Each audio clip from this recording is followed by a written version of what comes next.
Bienvenidos a Certifica, el podcast de EQA sobre el mundo de la certificación de empresas.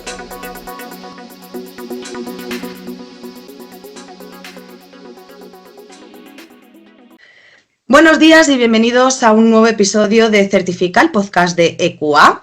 Hoy vamos a hablar de la experiencia en la verificación CAE de Repsol. Antes de comenzar a charlar hoy, a modo de recordatorio, el sistema CAE es un mercado en el que los sujetos obligados, las comercializadoras, deben contribuir al Fondo Nacional de Eficiencia Energética, bien con euros o bien con kilovatios ahorrados, fruto de la ejecución de actuaciones en eficiencia energética. Es decir, se va a pagar al propietario del ahorro energético por la cesión de esos kilovatios ahorrados. De esta manera surge el efecto incentivado del sistema de certificados de ahorro energético. El mayor sujeto obligado en España es Repsol, que en 2024 tenía un 22,76% de las obligaciones y para el 2025 se prevé un 22,63%. Hoy contamos con María del Valle Fernández Rodríguez, responsable de la oficina CAE de Repsol, Ana Martín Jiménez, gestora técnica en eficiencia energética también en Repsol, y con Clara González Pedraz, responsable de la unidad de negocio de energía en EQA España. Buenos días a todas, ¿cómo estáis? Buenos días. Buenos días. Pues si os parece, y para comenzar, Valle, cuéntanos, ¿cómo habéis visto el primer año del funcionamiento del sistema CAE y cómo pretendéis afrontar el 2025? Pues nuestra valoración sobre el sistema CAE es muy positiva. Este mecanismo está totalmente alineado con la estrategia de Repsol a nivel compañía. En Repsol llevamos años inmersos en un proceso de transformación y de diversificación de nuestros negocios con el objetivo de liderar la transición energética. Fuimos la primera compañía del sector que apoyó el protocolo de Kioto, la primera en emitir un bono verde y también en diciembre de 2019 la primera en fijarse la ambiciosa meta de ser una compañía cero emisiones netas para el año 2050. En este sentido, estamos demostrando nuestro compromiso, invirtiendo más de 400 millones de euros en proyectos de eficiencia energética en nuestros activos industriales para el periodo 2021-2025 y contribuyendo a las obligaciones nacionales de ahorro de energía final a través del Fondo Nacional de Eficiencia Energética. En Grupo Repsol somos el mayor sujeto obligado a nivel nacional. De los más de 700 sujetos obligados que hay en este ejercicio de 2025, solo en Grupo Repsol aglutinamos más de la quinta parte, como has dicho, Marta, el 22,63% de las obligaciones de este año. Con la esperada publicación del Real Decreto el 36 de 2023, del 24 de enero, con el que se implanta en España el sistema CAE, en Repsol nos propusimos ampliar ese compromiso con la industria y con la sociedad, apostando por liderar este sistema de certificados, dinamizando e incentivando la eficiencia energética. De este modo, hemos constituido una nueva dirección, la Dirección de Eficiencia Energética, para prestar servicios que permitan mejorar la competitividad de nuestro tejido productivo a través de soluciones integrales. Estas iniciativas permiten reducir, por un lado, los costes energéticos, las emisiones de CO2, la dependencia energética y el impacto con el entorno, siendo los CAEs la clave de bóveda de estos servicios. Como hitos más destacados, en 2023, Repsol liquidó el 80% de los CAEs que se liquidaron en ese ejercicio, incluyendo el primer CAE emitido en España, de la mano de Remica. Y EQA fue el verificador de ese proyecto. En 2024 generamos nuestros propios CAEs, tanto en proyectos ejecutados en nuestros complejos industriales, como también en proyectos realizados en clientes externos, a través de los cuales llegamos a acuerdos con convenios CAE. En total, elaboramos más de 150 expedientes CAEs en los sectores transporte, industria, terciario y residencial, abarcando actuaciones ejecutadas en la práctica totalidad de las comunidades autónomas. En este 2025, donde las obligaciones al Fondo Nacional de Eficiencia Energética siguen aumentando y nuestra obligación de ahorro supera ya 1 teravatio hora, seguiremos liderando el desarrollo del sistema CAE, con la misma convicción de dotar al tejido productivo de soluciones que permitan mejorar su competitividad para seguir siendo el referente nacional en una transición energética justa, segura y respetuosa con nuestro entorno. En este sentido, nuestro objetivo es maximizar el retorno de la inversión para el propietario del ahorro. Por ello, buscamos realizar acuerdos directamente con los propietarios del ahorro que realizan la inversión o con fabricantes, instaladores o sujetos delegados. Es decir, que huimos de intermediarios que no aportan valor porque no asumen un riesgo técnico y económico. Clara, pues para ti también la misma pregunta desde otra perspectiva. ¿Cómo ha sido el primer año de CAES y qué previsiones hay para 2025? Bueno, buenos días. Pues nada, como ha comentado Valle de Repsol, pues la valoración es muy positiva, ¿no? Hombre, nosotros desde el papel del verificador, nosotros aparecemos al final de todo ese proceso de mercado primario que ejecutan los sujetos obligados o delegados con negociaciones, con propietarios de ahorro, con intermediarios si los hay, montar el expediente. Entonces, todo eso ya eso es una etapa anterior a nuestra intervención, ¿no? Como verificadores. Entonces, en el 2024 las entidades de verificación ha sido un poco loco, ¿no? Porque los 2 primeros trimestres hemos tenido como mucha actividad relacionada con actuaciones, resolución de dudas, un esquema que estaba muy poco definido, sobre todo el tema de singulares, que son las actuaciones más complejas. Y en el último cuatrimestre ha sido como un pistoletazo de salida. Fue una explosión, recoger toda la fruta madura y una actividad frenética desde septiembre hasta diciembre incluido. A todo esto añadimos que conseguimos la acreditación de ENAC en julio del 24, fuimos los primeros acreditados, un proceso largo, empezamos en abril con ello. Entonces, bueno, la hemos conseguido para todo tipo de actuaciones singulares y estandarizadas en todos los sectores. Así que para nosotros ha sido un año que no nos podemos quejar de los resultados como verificadora. Yo creo que nos hemos posicionado como referente, sobre todo en actuaciones singulares que son las más complejas. Creo que somos un referente a nivel técnico y de solvencia.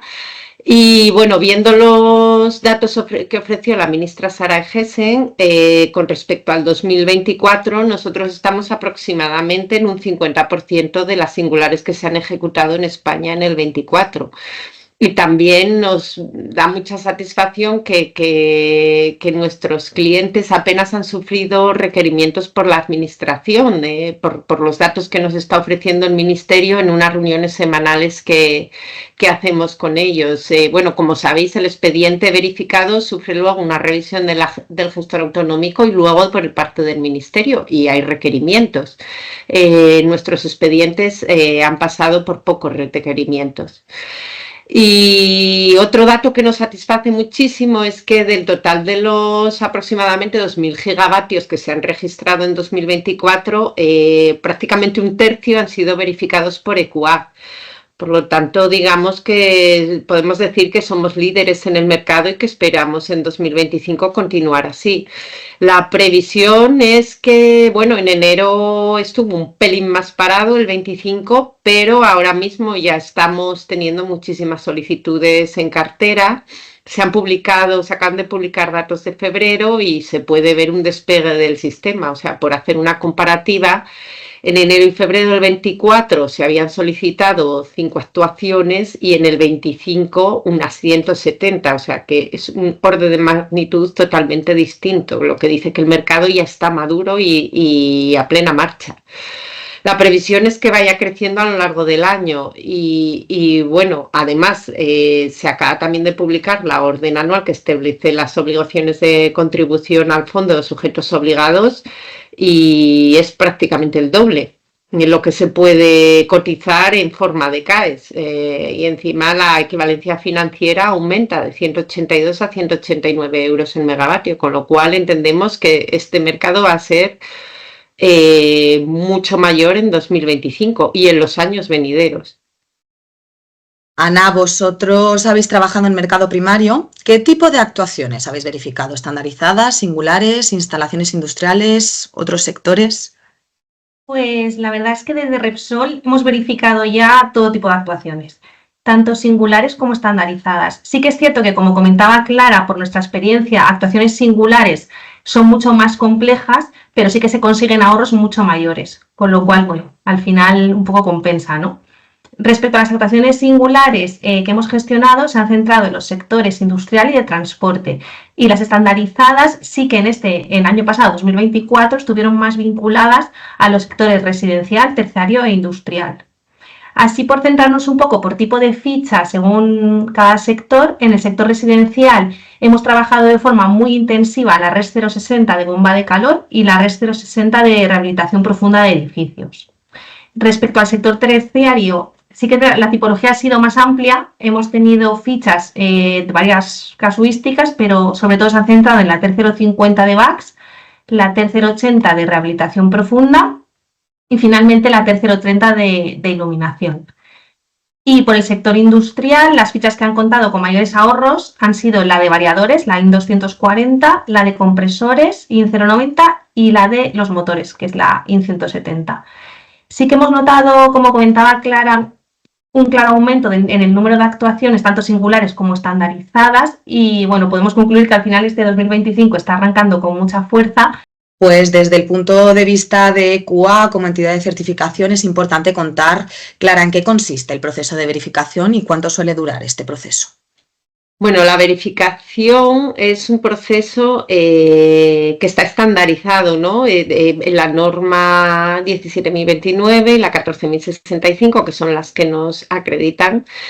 Y es una evaluación para comprobar la veracidad de datos y la información que se nos aporta, ¿no? Y la verosimilitud de esas actuaciones. Entonces comprobamos el cálculo del ahorro que se propone verificar y vas hasta el dato de origen, hasta el dato ese primario que te lleva a ese cálculo, ¿no? Final del ahorro. Al final lo que queremos verificar son los kilovatios hora que se calculan en términos de energía final en 12 meses desde la puesta en marcha de la actuación, que es lo que pasaría a CAE. Es muy importante también no solo el cálculo, sino el soporte documental, sobre todo en fichas de catálogo, que hay unos documentos mínimos, ¿no? Y en singulares que verificamos pues el proceso, las fichas de equipos, las facturas, el proyecto. Los informes de instaladores que apliquen o certificados de puesta en marcha, de ejecución de la actuación, etcétera. Lo más importante de toda la documentación destacaría que es el convenio, ¿vale? Que es ese documento que entre el sujeto obligado delegado y el propietario del ahorro, donde se indica qué contraprestación va a recibir el propietario del ahorro. Y siempre debe contar con firmas electrónicas verificables. Bueno, la verificación para actuaciones estandarizadas y singulares es diferente en el sentido de que las estandarizadas, bueno, son fichas dentro de un catálogo que son mucho más sencillas que las singulares, ya tienen un método de cálculo establecido. Sin embargo, dentro de las estandarizadas hay unas fichas más complejas que otras, sobre todo por los requisitos de la propia ficha o por cómo se justifiquen esos datos que expresa la fórmula de cálculo. Un caballo de batalla puede ser las horas de funcionamiento de una instalación de frío, por ejemplo, cómo justificarlas, qué registros aportar, o incluso hay fichas que exigen un informe de una OCA externa, de una entidad habilitada externa para determinar esas horas, ¿no? Eso depende un poco de cada ficha, pero en general la verificación estandarizada es mucho más sencilla, porque la metodología de cálculo es sencilla y la documentación está especificada y es muy repetitiva en todas las fichas. Y es una verificación además en remoto. Se pueden agrupar varias actuaciones estandarizadas, incluso de distintas fichas, siempre y cuando se realicen en la misma comunidad autónoma y se hayan ejecutado esas actuaciones el mismo año. Por supuesto, esto hace que sea más competitivo el tiempo de ejecución de la verificación. Sin embargo, hay un riesgo y es que pues si el dictamen es negativo en una agrupación, por ejemplo, de 10 actuaciones, si hay una mal y es negativo, se caen las 10. Sin embargo, si las otras 9 que estén bien, digamos que podrían ir a una segunda verificación con un mismo verificador, para ver si pasan esa segunda verificación.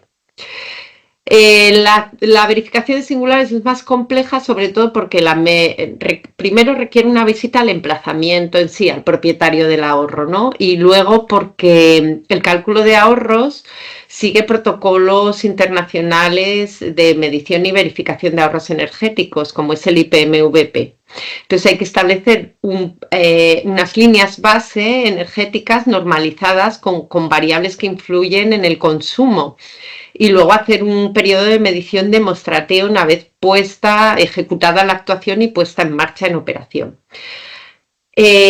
Como una de las cosas que verificamos verificamos dos cosas principales, la calidad del dato y la exactitud del dato. La calidad del dato es de dónde sale ese dato, ese origen del dato, ese registro origen.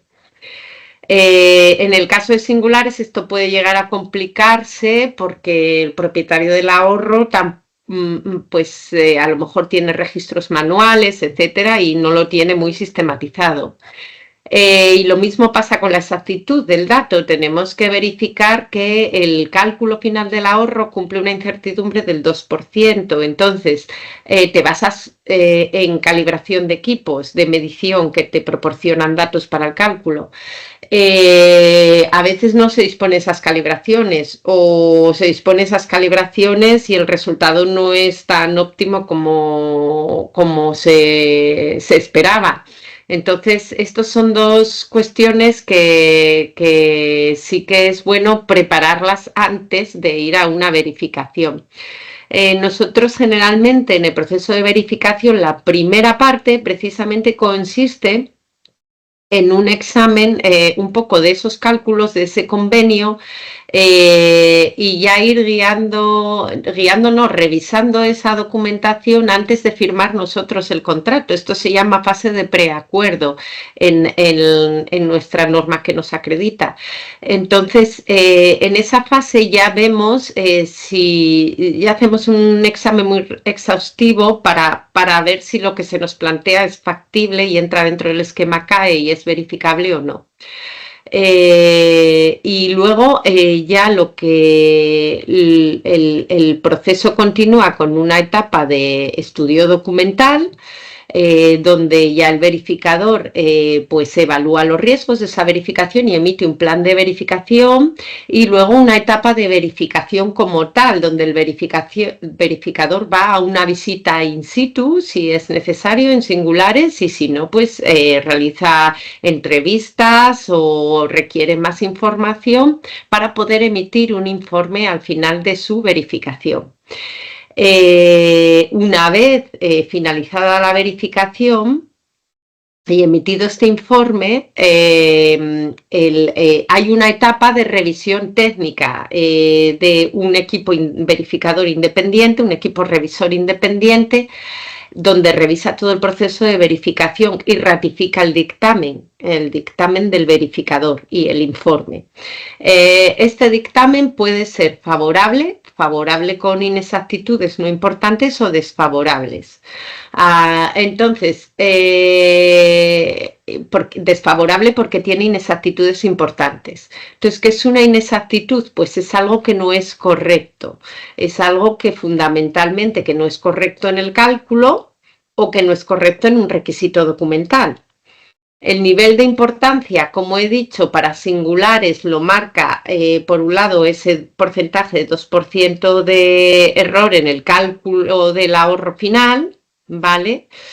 Y luego, si hay errores importantes en la documentación que se presenta en el expediente. Por ejemplo, si el convenio no está adecuadamente firmado o no contiene todo lo que debe contener, etcétera.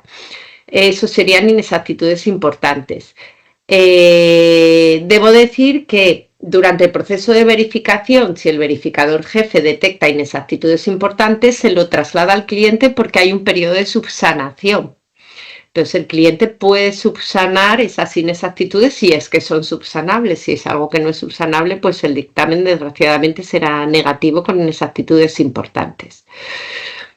Y bueno, la duración del proceso depende. Si todo fluye y el expediente está bien preparado, en una estandarizada se puede tardar una semana. En una singular, a lo mejor, digo desde la solicitud de oferta de verificación. En una singular, a lo mejor 2 semanas. Si ya hay cuestiones, subsanaciones o que se enroque un poco en la fase de preacuerdo para aclarar cálculos con el cliente, etcétera, pues a lo mejor se alarga varias semanas, pero intentamos que sea lo más ágil posible. Pues una vez hecho el recordatorio del proceso de certificación, Valle, ¿cómo ha sido vuestra experiencia con Equa España en este proceso? Pues nuestra experiencia con Equa ha sido realmente positiva. Con ellos hemos verificado gran cantidad de los expedientes que comentaba antes Ana, que elaboramos nosotros, ya sea de proyectos internos o de los clientes externos con los que hemos firmado los convenios CAE. Entonces, entre todos esos expedientes destacaría el primer proyecto singular del sector industrial para nosotros y que permitió la acreditación de Equa con ENAC. También la segunda es que fuimos pioneros en el sector transporte y verificamos el primer proyecto singular de ese sector, y luego la realidad es que todos los proyectos internos de nuestros complejos industriales en 2024 fueron verificados por Equa. Por ello, de Equa destacaría la excelente calidad de su trabajo, su experiencia en el sistema CAE, fruto del esfuerzo, del posicionamiento que ha tenido, y además agradecerles porque nos han apoyado en el proceso, en definir el planteamiento inicial de los proyectos, que era imprescindible en un sistema en arranque y consolidación como era el año pasado, donde todos los agentes estábamos aprendiendo. ¿Qué destacaría? Su accesibilidad, la predisposición a que los proyectos salgan adelante y el alto nivel de exigencia, que al final lo que permite es que esos proyectos, pues la gran mayoría de ellos hayan salido con éxito, los CAE, sin necesidad de requerimientos de subsanación de los gestores autonómicos. Y aprovecho para preguntaros también, Ana, Valle, ¿qué dificultades o qué áreas de mejora encontráis en el funcionamiento del mercado CAE? Yo creo que el sistema CAE tiene muchos puntos fuertes, si bien, aunque este año ya está en fase de consolidación, pues todavía hay aspectos de mejora. Si tuviese que elegir tres, el primero sería el disponer de la plataforma de los CAEs de MITER para tener mayor visibilidad del estado de los distintos procesos, la solicitud de CAEs, las transmisiones, liquidaciones, los requerimientos de subsanación, porque ahora mismo la web que utilizamos no es específica para ese proceso y tiene muchas carencias y hay mucho esfuerzo detrás y no hay ninguna visibilidad, es muy difícil la trazabilidad de la información. En segundo lugar, nosotros estamos esperando con impaciencia la publicación de la definición de gran cliente, el cliente gran consumidor de energía, para desbloquear aquellas actuaciones de eficiencia energética con combustibles fósiles que podrían ser elegibles en CAEs. Sabemos que el Ministerio lleva ya tiempo que está diciendo que es inminente su publicación, la esperamos con muchas ganas. Y en tercer lugar, la agilidad en la presentación y la publicación de nuevas fichas del catálogo, para de este modo conseguir un mayor volumen de ahorros que afloren CAEs y así incrementar la oferta y poder cumplir con nuestras obligaciones de ahorro a nivel nacional de la forma más eficiente. Y para terminar hoy, Clara, ¿cómo crees que se puede avanzar y mejorar en el sistema CAE para dinamizar esa palanca incentivadora de la eficiencia energética?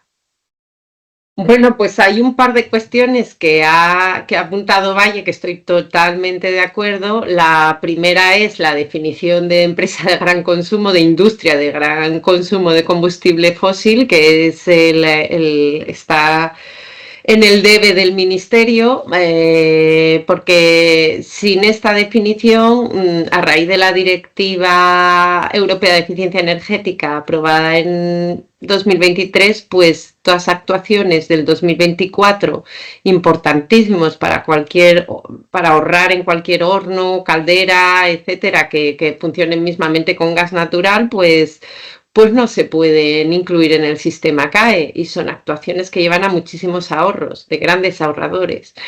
Pero además ahora mismo hay una capilaridad del sistema que no acaba de llegar al pequeño ahorrador, porque no acaban de definir unos criterios para, por un lado, replicabilidad de fichas que sean aplicables a pequeños cambios como cambios de un neumático, cambios de un vehículo eléctrico, pequeñas medidas de eficiencia del consumidor de diario.